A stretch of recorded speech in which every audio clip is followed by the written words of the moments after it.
পবিত্র মাহে রমজান আসতেছে। এই মাসে বহু মুমিন ভাই রোজা রাখবেন, 5 ওয়াক্ত নামাজ আদায় করবেন। রোজা মানে শুধু কিছু খাওয়া না, রোজা মানে আল্লাহর ভয়ে নিয়ন্ত্রণ। সারাদিন ক্লান্তি, ক্ষুধা, তৃষ্ণা সবই আমাদের পরীক্ষার অংশ।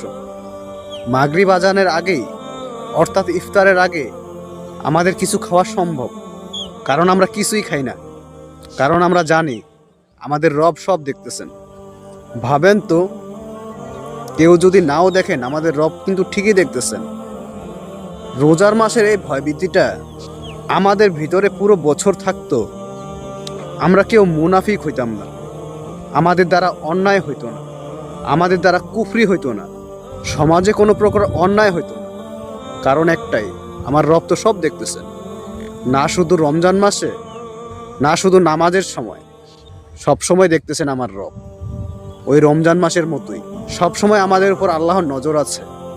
আজ রোজার মাধ্যমে আমরা শিখতেছি ভয়ভীতি এবং সততার গুরুত্ব। আমাদের প্রতিটি কাজ, আমাদের প্রতিটি ইচ্ছা হোক আল্লাহর সন্তুষ্টির জন্য।